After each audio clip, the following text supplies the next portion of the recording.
A continuación, Psicolife.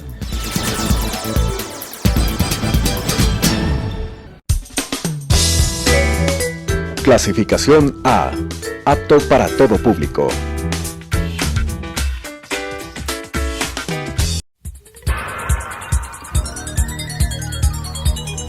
Las opiniones vertidas en este espacio por la producción y dirección del programa son de exclusiva responsabilidad de sus autores y de quienes intervienen en ellos.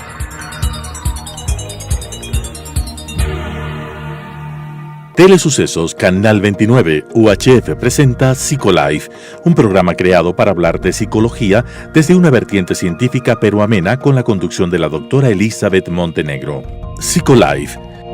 Cada 4 años ocurre un hecho en el mundo que parecería que detiene cualquier otro tipo de noticias. Y todas las noticias de los diferentes países alrededor del mundo se centran en un solo tópico: el fútbol, el espectáculo futbolístico que une al mundo a través del mundial. Este mundial lo vivimos hoy en el mes de noviembre. Y a lo largo de esta serie de programas de Psicolife, nosotros queremos ir analizando por qué el fútbol se considera una pasión de multitudes. Nos lleva a preguntar sobre el poder masivo que tiene un deporte que paraliza ciudades, conmueve hasta el llanto, enciende la pasión de multitudes y termina contagiando a todos. A lo largo de esta serie de programas conversaremos de la mano de deportistas reconocidos, de excelentes psicólogos vinculados con el mundo del deporte, quienes nos ayudarán a comprender por qué el fútbol es pasión de multitudes, por qué es tan apasionante y por qué tiene ese indiscutible poder unitivo por el que nos interesa analizar sus efectos diferentes, tanto en los jugadores, tanto en los hinchas, desde un punto de vista psicológico. Bienvenidos y bienvenidas. Amigos de Psicolife, bienvenidos a este nuevo programa. Ustedes han visto que en estos últimos días hemos vivido muchísimas emociones vinculadas con el deporte, y no solo en nuestro país, sino definitivamente a nivel del mundo. Y estas emociones generan en nosotros alegrías, tristezas, frustraciones, pero también esas emociones que las vamos vivenciando no las viven solamente los aficionados que están en los estadios, los jugadores que están en las canchas, ni nosotros que de alguna manera hemos ido siguiendo y vamos acompañando este proceso a través de la televisión. Esas actividades deportivas se vinculan también y se viven también en las redes sociales, y es que la era digital de alguna manera ha influido también muchísimo en todo lo que tiene que ver con la psicología del deporte y con la actividad física.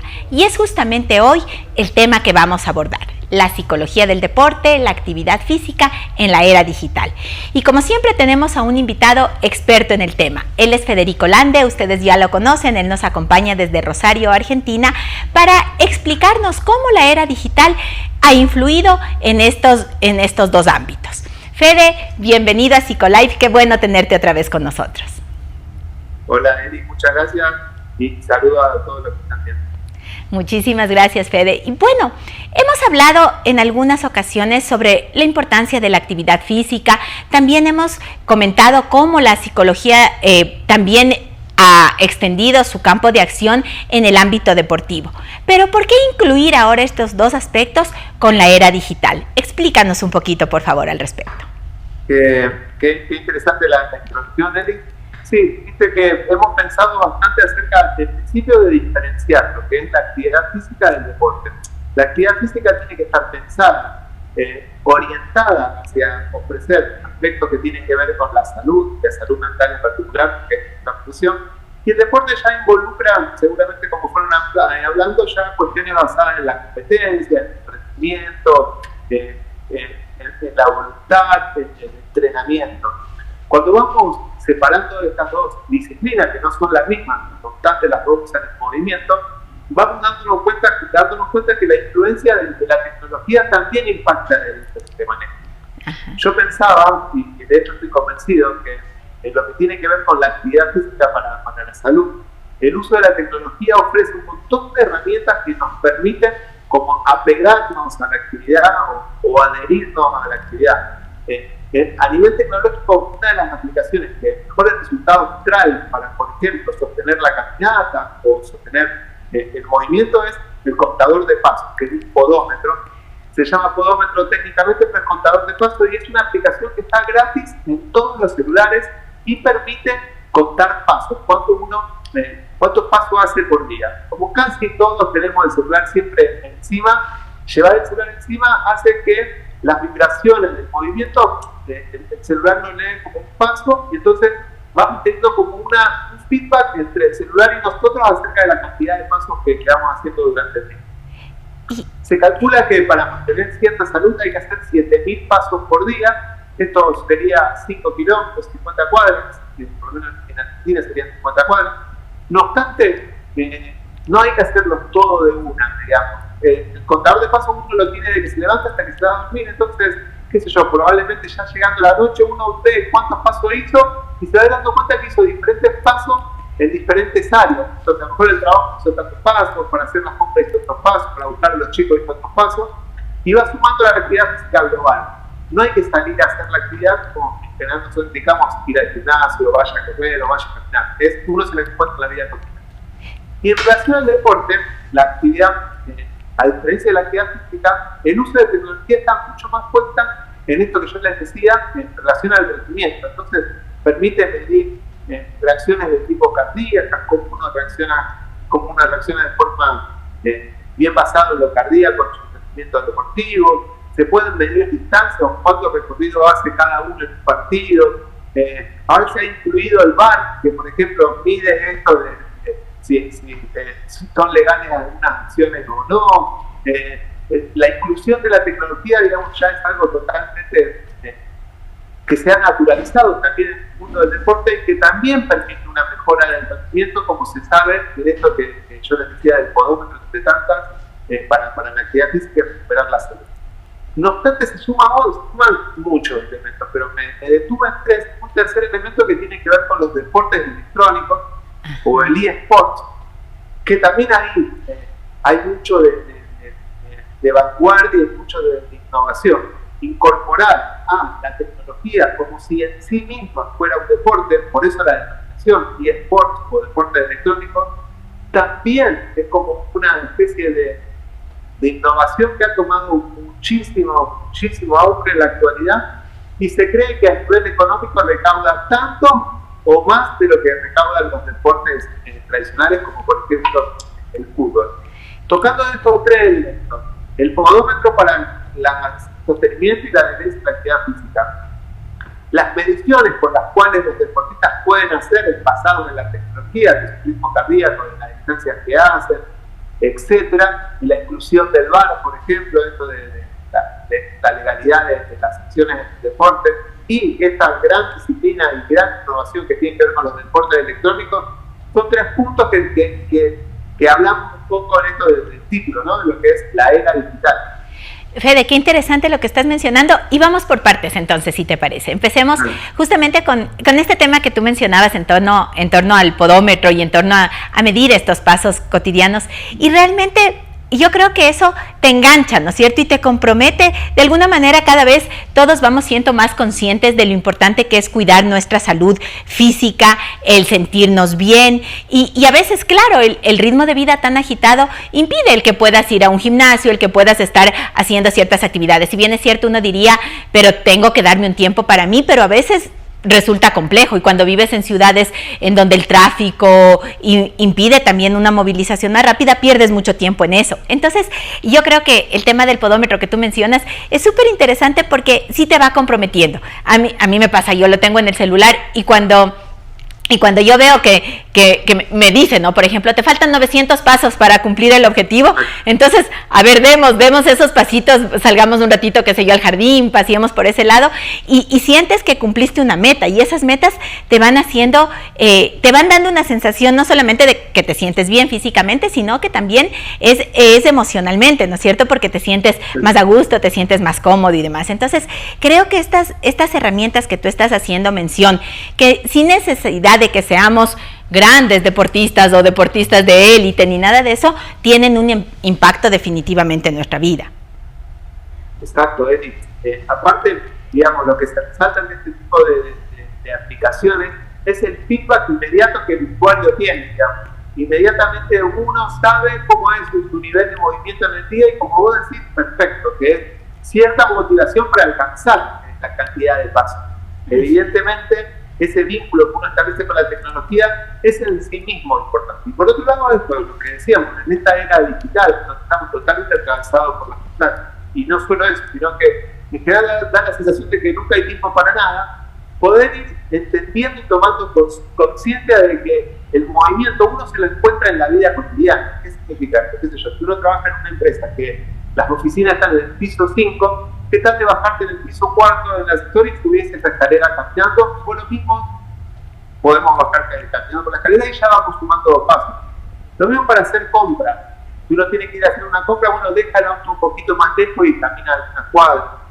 La idea, la toma de conciencia también permite encontrarse con el movimiento en la vida cotidiana, entendiendo que a veces, como todo el mundo dice, uno de los motivos por los cuales la gente no puede hacer actividad física es porque no tiene tiempo. Entonces te permite reorganizar.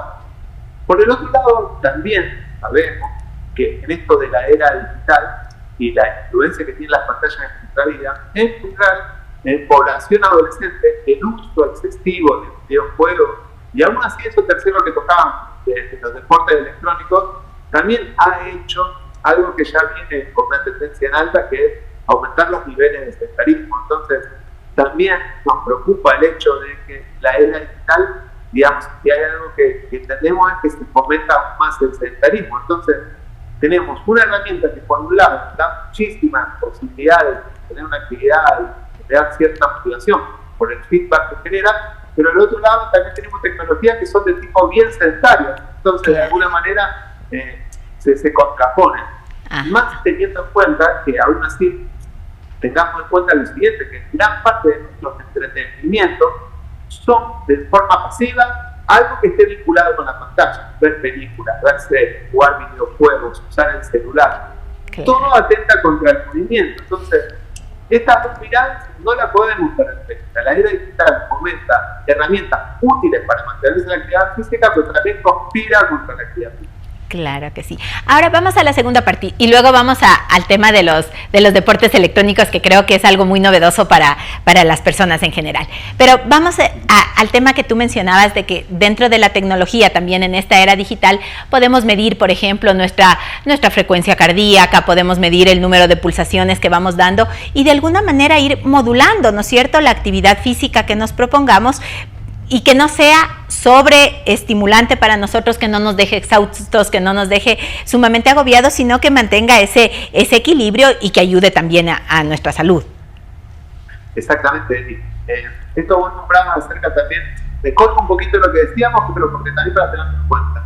El uso de las redes sociales en el deporte también trae algunos beneficios y algunas dificultades. En general, el uso de las redes sociales está muy extendido entre los deportistas. Y lo que se cree es que hacer un buen uso de las redes sociales también permite una buena comunicación con los fanáticos, con la hinchada y demás. Pero actualmente se está proponiendo un uso un poco más responsable por parte de los deportistas, sobre todo de élite, en las redes sociales, porque ahí es donde se transmiten un montón de cosas. No solo el deporte en sí mismo, sino los valores que transmiten los deportistas a través de las redes, de las cuales también todos formamos parte. Y en relación a esto que vos decís, decíamos recién, es real que la tecnología te permite algo mucho más abarcativo. Son tecnologías de tipo que se la conoce como medicina tecnológica o e-health, que tiene mucho que ver con toda esta serie de aplicaciones que nos permiten medir los ritmos cardíacos. Hay algunas aplicaciones que nos dicen cuántos vasos de agua tendríamos que tomar por día, nos controla la presión sanguínea, controla también muchas veces el peso, el colesterol. Estamos como muy invadidos de tecnología para la salud, y esto que se conoce como e-health, que son sumamente interesantes. Vinculados al deporte, insisto, creo yo que es necesario reconocer que la incursión de la tecnología en el deporte tiene que plantear también como una especie de fair play tecnológico. ¿Qué significa? Hay mucha tecnología que mejora el movimiento.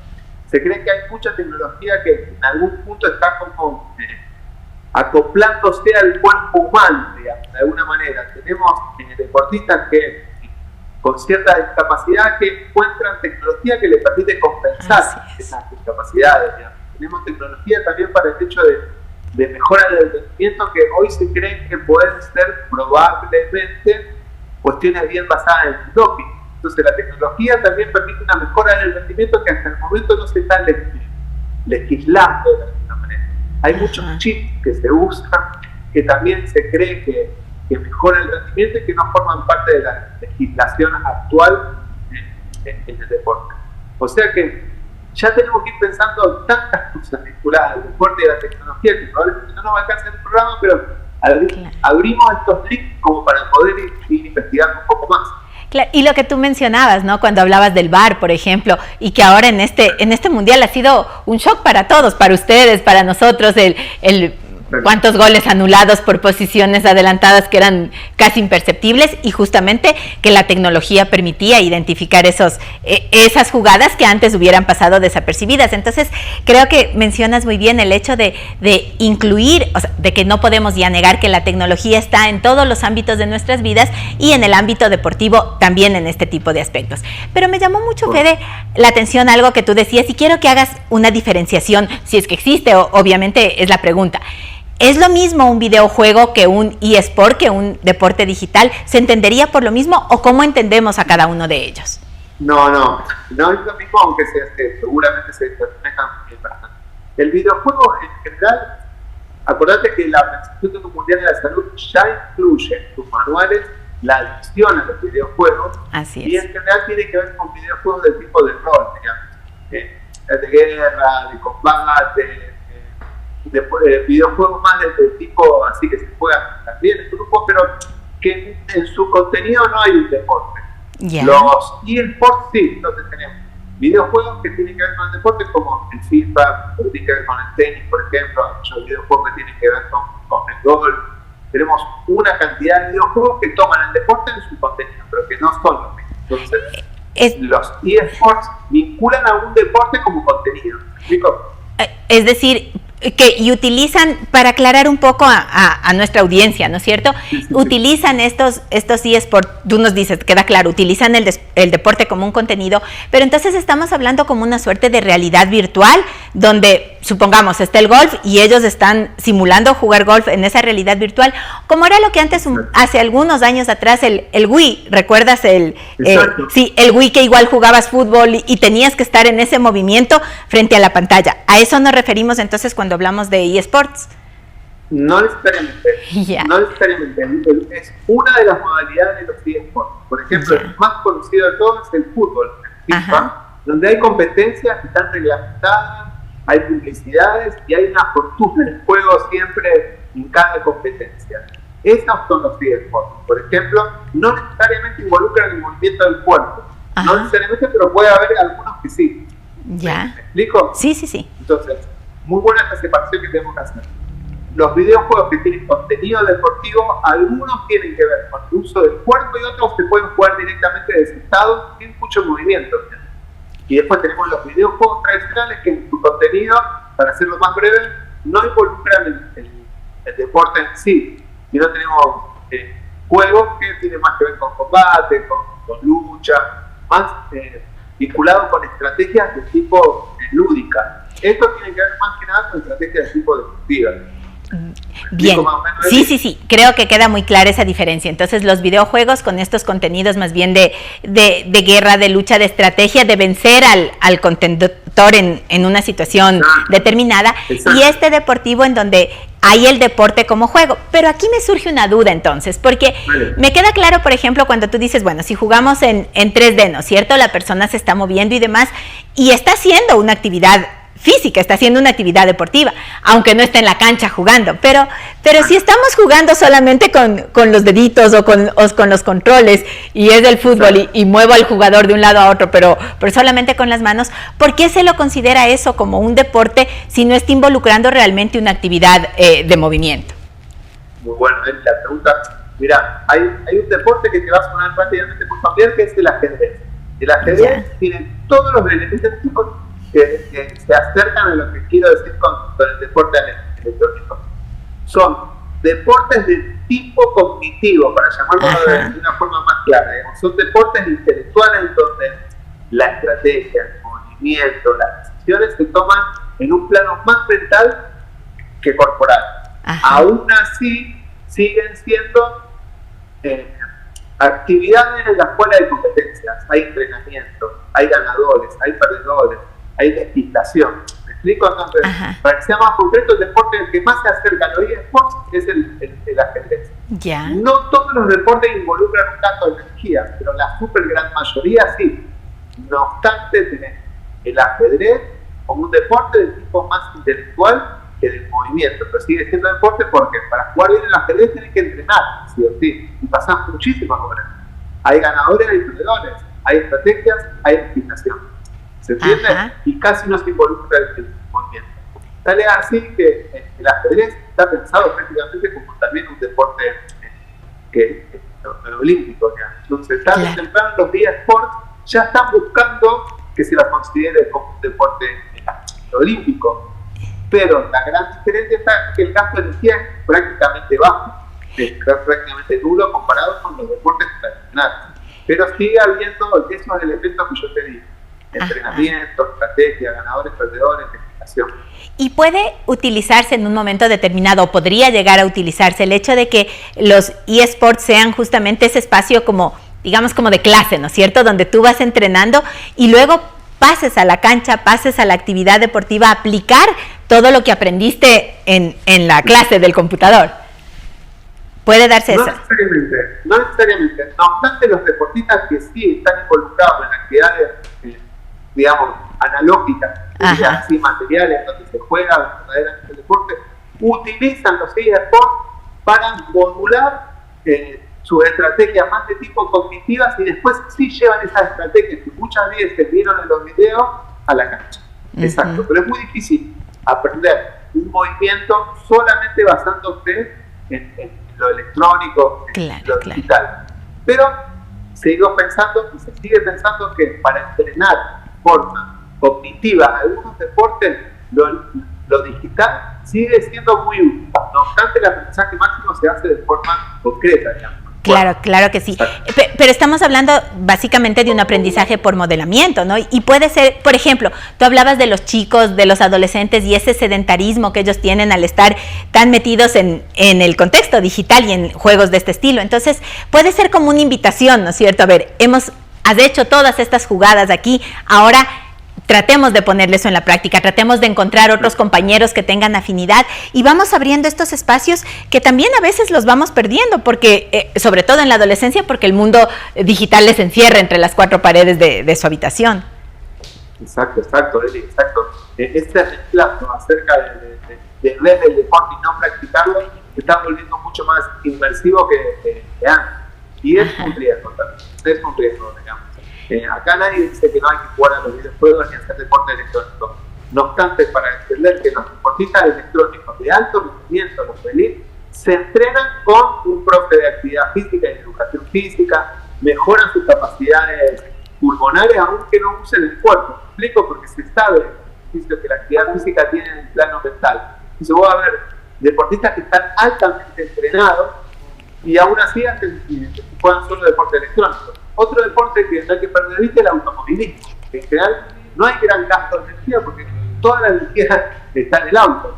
No obstante, sigue siendo un deporte que el que lo practica tiene que tener un buen rendimiento físico, porque si sabe un buen rendimiento físico también acompaña un buen rendimiento cognitivo. Entonces, aunque se haga deporte electrónico, aunque se sea aficionado, siempre la actividad física debería estar. No hay motivos para no hacer actividad.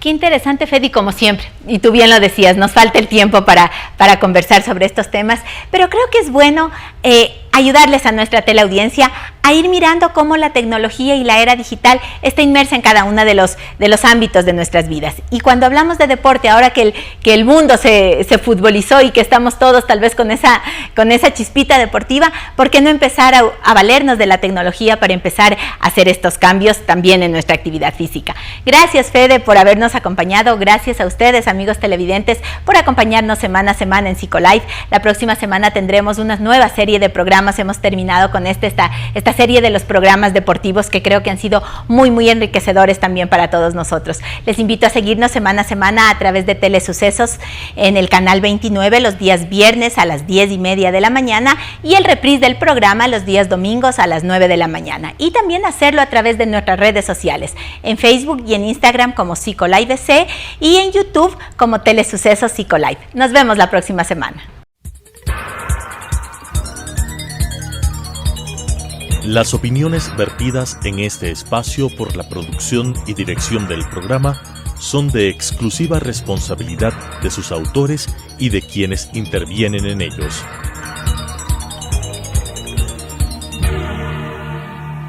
Telesucesos Canal 29 UHF presentó PsicoLife, un programa creado para hablar de psicología desde una vertiente científica pero amena con la conducción de la doctora Elizabeth Montenegro. PsicoLife